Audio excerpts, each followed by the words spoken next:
ہم یہ سمجھتے ہیں کہ کوئی بھی ملک ترقی نہیں کر سکتا جب اس کی آزاد عدلیہ نہ ہو اور قانون کی حکمرانی نہ ہو۔ اب دو کیسز ہیں، ایک جو کہ توشہ خانہ کا ہے، جس کے بارے میں کل اسلام آباد ہائی کورٹ نے اپنی ایک ڈیٹیل ججمنٹ دی، جس میں کہ یہ صاف پتہ چلا کہ خان صاحب پہ یہ کیس بنتا ہی نہیں تھا، اور جس طریقے سے اس کیس کو چلایا گیا، جس طریقے سے ان کو قصوروار ٹھہرانے کی کوشش کی گئی، وہ سب چیزیں اب عیاں ہو گئی ہیں کہ وہ بالکل ایک جھوٹ پہ مبنی ایک کیس تھا اور سیاسی بنیادوں پر ان پہ یہ کیس لگایا گیا تھا۔ اس کے علاوہ جو القادر پہ آپ آ جائیں، وہ ججمنٹ جس کے یہ وہ والا کیس ہے جب کہ 9 مئی کو خان صاحب کو اٹھایا گیا تھا اسلام آباد ہائی کورٹ کی پریمیسز سے، اور یہ وہی کیس ہے جس میں کہ خان صاحب پہ ابھی جس کا کہ فیصلہ اناؤنس نہیں ہو رہا۔ کیوں نہیں ہو رہا؟ یہ ہمیں اس کی بہت تشویش ہے کہ اس کی ججمنٹ فوراً آنی چاہیے۔ کس چیز کا انتظار ہو رہا ہے؟ مختلف چیمہ گوئیاں ہو رہی ہیں۔ اس میں یہ ایک ایسا کلاسک کیس ہے جس میں کہ آپ بنیادی طور پر سوشل ورک کو سزا دیں گے۔ یہ خان صاحب کو سزا نہیں ہے، یہ اس ملک میں ہر اس شخص کے لیے سزا ہے جو کہ کوئی اچھا کام کرے گا، جو کہ فلاحی کام کرے گا، غریب لوگوں کے لیے کرے گا۔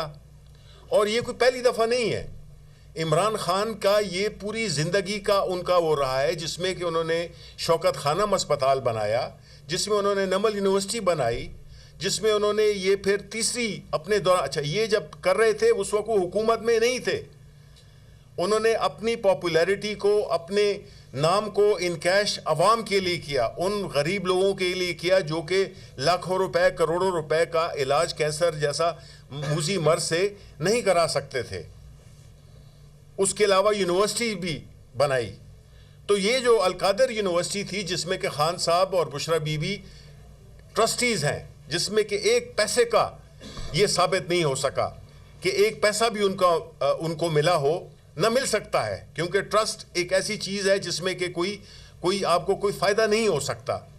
تو اس کی سزا دی جا رہی ہے پاکستان کے ان مخیر حضرات کو، یا وہ لوگ جو اپنے نام کو استعمال کر سکتے ہیں ایک فلاحی کام میں، اس کے لیے ان کو سزا دی جا رہی ہے کہ انہوں نے یہ اچھا کام کیوں کیا، اور پاکستان میں آئندہ کوئی اس چیز کی جرت نہ کرے کہ وہ کوئی فلاحی کام کر سکے جس سے کہ غریبوں کے لیے کوئی مواقع پیدا ہو سکیں۔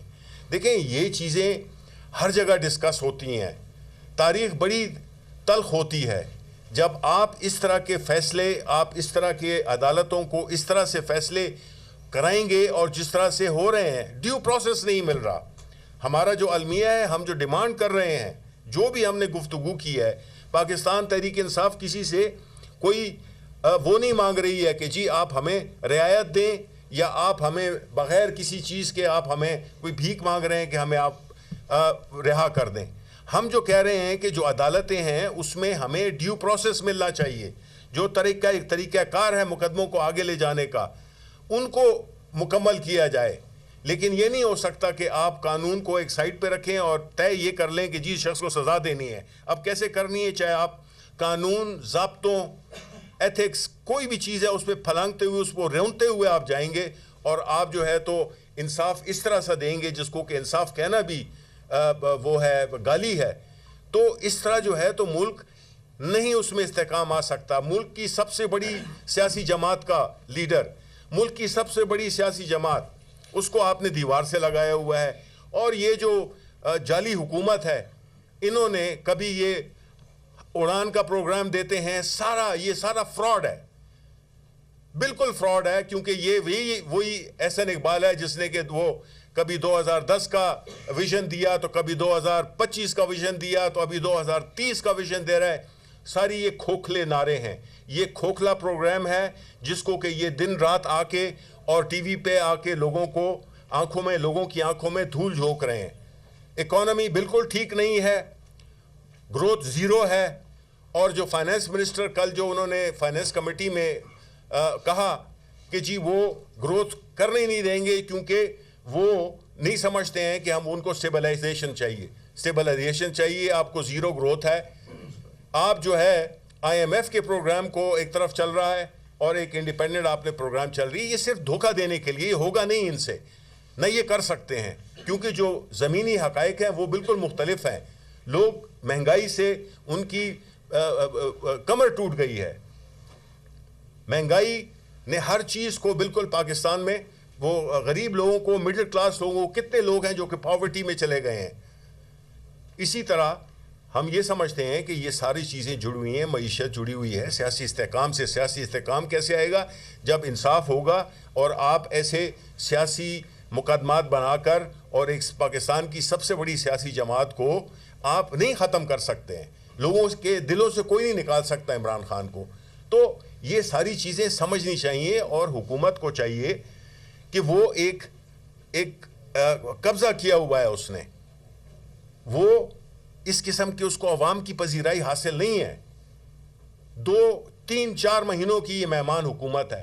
ان سے نہ تو اصلاحات ہوں گی کیونکہ ان کے پاس پبلک سپورٹ نہیں ہے، نہ ان کی نیتیں ٹھیک ہیں. یہ آئے ہیں اپنے کیسز معاف کروا دیے انہوں نے، نیب کی بھی امینڈمنٹس کر دیں، الیکشن کا جو وہ تھے الیکشن ایکٹ تھا اس میں بھی تبدیلیاں کر دیں، اور ملک کو جو ہے تو وہ بالکل ایک ایسے اس پہ لے آئے ہیں جس میں کہ ہم بالکل مفلوج ہو کے رہ گئے ہیں.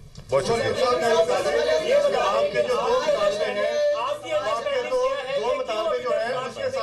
ایک ایک کر کے اب کوئی 2 مطالبے آپ نے کیے ہیں. تیسرا مطالبہ جو 8 فروری کا ہے، 8 فروری کے حوالے سے آپ آپس میں ڈیسائیڈ کر لیں سوال کس نے کرنا ہے. ہم ساروں کو آپ نے اسپیکر سے رابطہ بھی کر لیا ابھی تک. آپ کو کیا لگتا ہے کہ اسپیکر سے رابطے کے باوجود معاملہ کہاں پر رکا ہے؟ حکومت کیوں ریلیکٹنٹ ہے آپ کو اجازت دینے؟ یہ سوال، یہ بڑا اچھا سوال ہے، یہ ضرور ان سے حکومت کی سائٹ سے پوچھے گا. دیکھیں ہم نے تو بڑا کلیئر کہا ہے ہمارا موقف. میں ایک سیکنڈ، ہمارا بڑا کلیئر موقف ہے پاکستان تحریک انصاف اور ہماری جو الائز ہیں کہ ہمیں وزیر اعظم عمران خان صاحب کے پاس انفیٹرڈ انہنڈرڈ ایکسیس چاہیے. ابھی تک وہ یا پورا نہیں کر سکتے ہیں تو پھر یہ سوالیہ نشان حکومت پہ ہے اور ان کے ارادوں پہ ہے. 2 مطالبے تو آپ کے سنے جا رہے ہیں. تیسرا جو 8 فروری کی ڈکیتی ہوئی ہے اس کے اوپر اس طریقے سے بات نہیں ہو رہی. دوسرا یہ بتا دیں کہیں یہ تو ایسا تو نہیں ہے کہ اس ڈر کے مارے کہ کہیں RTS کی بات کی اس کے بدلے میں نہ کی جائے، یہ مسئلہ تو نہیں ہے. دوسرا اس آزادی کو آپ کیسے سمجھتے ہیں جہاں پہ 1 ماہ پہلے یہاں پہ چھاپے پڑ رہے تھے، آج صورتحال انٹائر ڈیفرنٹ ہے. آپ نے کہا کوئی ڈیل نہیں ہو رہی، ڈیل بھی نہیں ہو رہی. یہ ڈیل بھی نہیں ہے اور ڈیل بھی نہیں ہے، کیا کہتے ہیں؟ بڑا اچھا سوال ہے. میں اس لیے مسکرایا آپ کے سوال پہ. آپ نے بات کی کہ 8 فروری پہ جو ڈکیتی ہوئی ہے ہمارے خلاف، بالکل ہوئی ہے. تو جو دھوبی پٹکار ان کا نکلا تھا، عوام نے نکالا تھا، وہ وزیر اعظم عمران خان صاحب نے خود یہ 2 مطالبات سامنے رکھے ہیں. باقی ساری چیزیں اس کے بعد آئیں گی.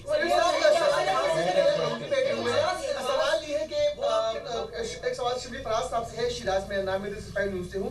بانی چیئرمین کی جب سے وہ قید میں گئے ہیں یا ان کی رہائی کے جتنے بھی احتجاجی مظاہرے ہوئے اس میں ہم نے آپ کو نہیں دیکھا. سوال یہ کہ کیا آپ احتجاجی پالیٹکس کے خلاف ہیں یا بانی چیئرمین کی رہائی آپ نہیں چاہتے؟ بالکل تھے. سوال میرا عمر یوسف صاحب سے ہے کہ عمر نہیں، آپ پہلے میرا جواب میرا سن لیں پھر جو ہے تو آپ 2 سوال دیکھیں. پہلی بات تو یہ ہے کہ پہلی اچھا یار آپ واپس اچھا دیکھیں میں جواب یہ آپس میں دیکھیں. جہاں تک پارٹی میں ہر ایک شخص کا اپنا ایک رول ہوتا ہے.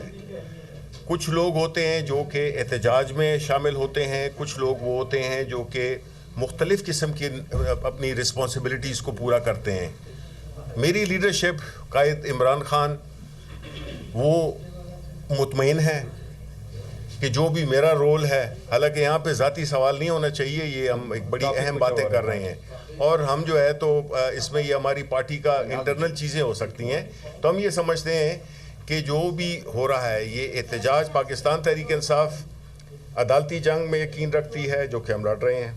ہم احتجاجی سیاست ہماری وہ اپنی جگہ قائم ہے، اور ابھی جو ہے تو یہ مذاکرات کا جو عمل ہے تو یہ 3 پرونگ ہماری وہ ہے اسٹریٹجی ہے جس کے میں ہر ایک اپنا رول ادا کرتا ہے. سر یہ بتائیے گا سر 5 روز گزر چکے ہیں، آپ کو یہ بے اختیار حکومت پہلی کمٹمنٹ آپ کی عمران خان سے جو ملاقات ہے وہی پوری نہیں کر سکی. تو آپ کیا سمجھتے ہیں کہ آگے جو مذاکرات ہونے ہیں ان میں کوئی کامیابی ہوگی؟ یہ تو اتنی بے اختیار ہے 5 روز سے آج کی عمران خان سے اڈیالہ جیل میں ملاقات ہی نہیں کروا سکے. نمبر 1. نمبر 2, آپ الیکشنز کی بات کر رہے ہیں, 20 دن رہتے ہیں سکندر سلطان راجہ کی ریٹائرمنٹ پہ. تو کیا آپ دونوں اپوزیشن لیڈرز بیٹھے ہوئے ہیں, کیا آپ نے کوئی اس حوالے سے کوئی حکومت کے ساتھ بات چیت کی ہے؟ بڑا اچھا سوال ہے آپ کا. سب سے پہلی چیز جو سوال کا آپ نے جواب دیا مذاکرات کے حوالے سے اور ہماری میٹنگ وزیر اعظم عمران خان صاحب سے ارینج کرنے کا, ضرور آپ حکومت سے یہ سوال ضرور پوچھے گا. نمبر 1, سکندر سلطان راجہ کے حوالے سے نہیں ہماری نہ شبلی فراز صاحب کی اور نہ میری بحیثیت لیڈر آف دی اپوزیشن ان کا سینٹ کا اور میرا نیشنل اسمبلی میں کسی سے کوئی رابطہ نہیں ہوا. بہتر ہوگا کہ وہ خود ہی چلتا جائے.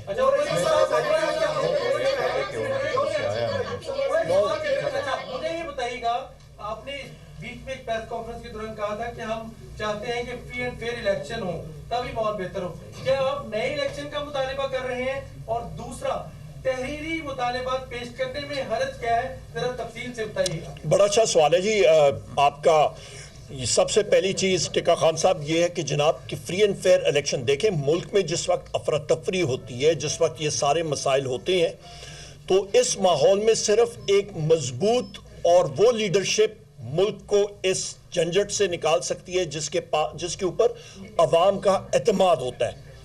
تو جس وقت یہ مذاکرات ہم لوگ دیکھیں گے کہ حکومت کی سنجیدگی کتنی ہے وہ سامنے آئے گی, اس کے بعد ہم لوگ آگے جائیں گے. ایک سیکنڈ اور دوسرا آ جائیں اور دوسرا سوال آپ کا کیا تھا؟ تحریری مطالبات کا ہم نے واضح طور پہ کہا ہے کہ ہمارا ایکسیس وزیر اعظم عمران خان صاحب تک ہوگا, ان کے ساتھ بہت ساری چیزیں ڈسکس کرنی ہے, اس کے بعد ہوگا. جی دیکھیں میں ایک اضافہ کرنا چاہوں گا. دیکھیں 8 فروری کو عوام نے 2 ٹوک اپنا فیصلہ دے دیا تھا. اس فیصلے کو جھٹلایا گیا. ہمارے مقدمات عدالتوں میں ہیں. ایک قانون تھا 8 فروری 2024 کو کہ یہ مقدمات حاضر سروس ہائی کورٹ کے جج سنیں گے.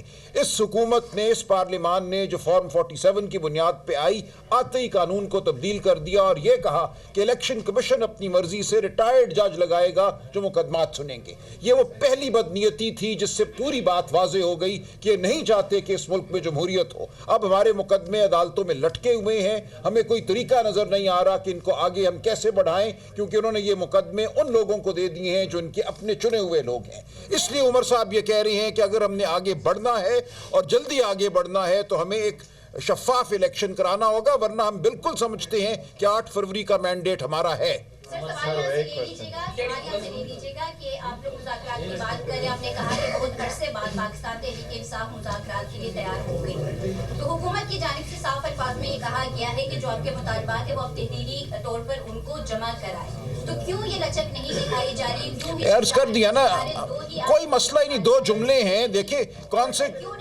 دیکھیں ہم نے ان سے یہ کہا تھا پچھلی مذاکراتی جو میٹنگ ہماری ہوئی ہے کہ اگر آپ کے کوئی مطالبات ہیں تو وہ دے دیں تاکہ دونوں کے مطالبات جو ہیں ان کا تبادلہ ہو جائے. وہاں سے یہ کہا گیا کہ ہمارے کوئی مطالبات نہیں ہیں, تو ہم نے کہا ہم بالکل دے دیں گے, ہمیں کوئی تحریر میں دینے میں آر نہیں ہے, ہماری صرف میٹنگ ہو جائے تاکہ ہم عمران خان صاحب سے ملنے کے بعد اپنے جو مطالبات ہیں ان کو تحریر میں لائیں. وہ میٹنگ نہیں ہو رہی تھی. اچھے سوال تو ہو گئے ڈھیر سارے. یہ پی ٹی آئی کی سینئر قیادت کی جانب سے مسلسل کہا جاتا رہا کہ بیک ڈور کوئی رابطے نہیں ہے اور اس طرح سے جو بھی مذاکرات ہو رہے ہیں پارلیمنٹ کے فورم پہ یہ مذاکراتی کمیٹی کر رہی ہے. ابھی تھوڑی دیر پہلے علیمہ خان صاحبہ نے کہا کہ علی امین کرناپور ہاؤس اریسٹ جو کہ بنی گالہ میں اس کے آفر لے کر آئے. تو ہم یہ سمجھیں کہ شاید پی ٹی آئی کی قیادت یا علیمہ خان درست کیا کہہ رہی ہیں یا پی ٹی آئی کی قیادت کو مکمل مجھے جواب دینے دے کر نہیں. دیکھیں ایسا نہیں ہے. کل یہ عمران خان صاحب سے جیل میں بھی سوال ہوا.